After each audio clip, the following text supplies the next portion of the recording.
Bonjour à vous, Tonton Malthus est revenu, vidéo numéro 5. Alors l'autre jour j'avais terminé sur les énergies renouvelables, enfin on avait entreaperçu les énergies renouvelables. Qu'est-ce qui fait que les gens se tournent de plus en plus vers ces fameuses énergies renouvelables? C'est la peur de manquer, c'est ce qu'instaurent nos dirigeants, ce sont les ONG qui financés avec nos impôts, sont là pour dire attention, toujours la même histoire, vous polluez trop, il faut changer de moyen de style de vie, il faut passer un petit peu à la régression, penser à consommer moins et compagnie. Donc les gens, logiquement, se tournent vers des produits de substitution, le style éolien, le style panneau photovoltaïque et compagnie, mais qui sont de gigantesques arnaques, parce que le premier point à vérifier dans tout ça, c'est le rendement. Une éolienne, sans vent, ça sert à rien. Même celles qui sont en pleine mer ont un rendement annuel de, si mes souvenirs sont bons, pas plus de 35%. Quant à celles qui sont dans les terres, même en hauteur, on les construit de plus en plus hautes, puisque je crois qu'on dépasse largement maintenant les 200 mètres, elles ont un rendement annuel qui n'excède pas les 20%. Alors sur 365 jours, 20%, ça fait quoi? Vous faites quoi les jours où il n'y a pas de vent? Comment vous allez vous éclairer? Comment vous allez fonctionner votre PC? Comment vous allez aller bosser? Comment vous allez recharger votre bagnole si vous avez investi, comme il est fortement conseillé maintenant, dans les voitures électriques, hein? Les voitures électriques, ça ne pollue pas, mon œil. Si vous saviez, enfin certains le savent fort heureusement, la filière qui se cache derrière la construction de ces fameux véhicules soi-disant propres, avez-vous déjà entendu parler des terres rares? Les terres rares, ce sont les produits qui entrent dans la composition des fameuses batteries, parce que le point essentiel, de manière à ce que tout cela devienne viable, c'est de pouvoir avoir des batteries de véhicules qui vous permettent de faire des centaines de kilomètres. Or, ces terres rares, on les trouve dans des endroits du monde, des endroits pauvres en règle générale. On en trouvait en Chine, mais les Chinois, moins cons, ont décidé maintenant de les garder pour eux. Ils ont d'abord laissé venir les industriels. Alors, vous viendez chez nous. Ils ont un petit peu et beaucoup même pris la science des Occidentaux, et maintenant qu'ils avaient appâté les industriels avec leurs terres rares, ils ont dit on garde nos terres rares, on garde vos brevets, allez vous faire foutre. Et ils ont parfaitement raison. Bon, pour quelques kilos de terres rares obtenues pour vos portables, pour les ordinateurs, pour tout ce que vous voulez, pour les batteries de ces fameuses bagnoles, il faut retourner des tonnes de terre, il faut nettoyer, ça salit, ça pollue, c'est ça la vraie pollution. Donc vous voyez encore cette histoire d'hypocrite qu'on veut nous faire avaler. C'est de la daube, la voiture électrique, c'est de la daube. Et en ce qui concerne le renouvelable, tout ce qu'il faut voir, c'est le rendement. Et à propos de ce renouvelable, j'aimerais vous citer le texte d'une cultivatrice en bio que j'ai repris dans mon bouquin. C'est une lettre qu'elle avait fait paraître, je crois que c'était sur Facebook il y a de cela un an ou deux, et j'ai trouvé son texte intéressant, je voudrais le lire. Alors écoutez bien, c'est assez long, je crois qu'il y a 3 pages de mon livre, je vais me rapprocher pour que vous entendiez bien. Parlons éolienne avec le témoignage d'une agricultrice bio. Éolienne, une escroquerie verte organisée. J'ai 35 ans et je suis agricultrice bio en Auvergne. Il y a 2 ans, j'ai été contacté par une entreprise privée qui avait pour projet d'installer un parc d'éoliennes dans ma commune. Je les ai reçus avec joie. J'avais hâte de participer à un projet écologiste et d'apporter mon grain de sel à la fin du nucléaire. Première surprise, je m'attendais à rencontrer un représentant de l'État ou de la préfecture pour ce genre de projet. Entre parenthèses, l'énergie est, il me semble, le bien de tous et nous sommes tous concernés. Fermez la parenthèse. En fait, il n'en était rien. C'était bien une entreprise privée financée par des fonds de pensions étrangers qui étaient chargés du projet. Un peu bizarre, mais après m'être renseigné, je me suis aperçu que tous les projets étaient tenus par des boîtes privées qui prospectent un peu partout en France pour chercher des terrains ou placer des éoliennes. Des boîtes privées.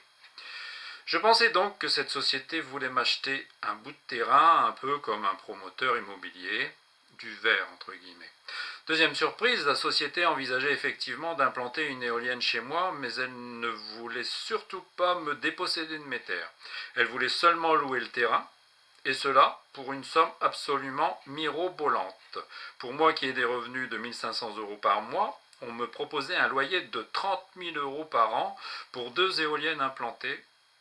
Pendant 20 ans, 30 000 € qui tombent tous les ans, et je participe à l'écologie nationale. Un rêve. La société a insisté pour que je signe rapidement, car d'autres agriculteurs pouvaient être intéressés. À 30 000 € par an, je n'en doutais pas une seconde, mais je suis auvergnate et, par nature, méfiante. J'en ai discuté avec ma grand-mère, elle a hoché la tête et elle m'a dit « Ils veulent payer 75 fois le prix de la terre sans la posséder ici. Là où nos terres ne valent rien, il y a un loup quelque part. » Alors j'ai cherché le loup et je l'ai trouvé en demandant un nouveau rendez-vous avec la société. Je leur ai demandé un contrat de bail et j'ai lu toutes les petites lignes. Et voilà la question que je leur ai posée. Au bout de 20 ans, que se passe-t-il? Pas de réponse, ou plutôt une réponse très floue. On n'en saura pas plus là car on revend nos implantations à des entreprises étrangères, entre parenthèses chinoises notamment. Mais la loi nous demande de prévoir le démantèlement de l'éolienne.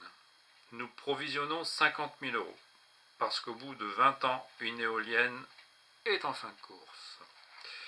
Ok, j'ai donc fait venir plusieurs entreprises spécialisées. Pour une éolienne de 200 mètres de haut, écoutez bien, le coût minimum est de 450 000 € pour la faire démanteler. À la charge du propriétaire du terrain, bien sûr. Et s'il ne peut pas payer, comme il s'agit d'une éolienne industrielle, l'État se retourne contre le propriétaire, puis contre la commune.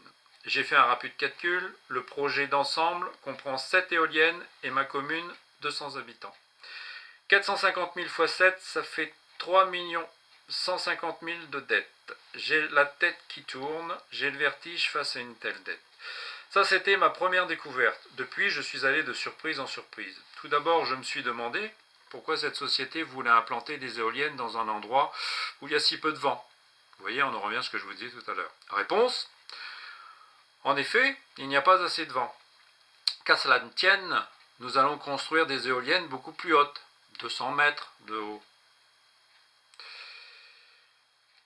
La taille de la tour Montparnasse, fort bien, pour des éoliennes qui ne tourneront que 25% du temps. Vous voyez, je dirais, pas très rentable. Alors, comment se fait-il que des fonds de pension s'intéressent tant à l'éolien en France?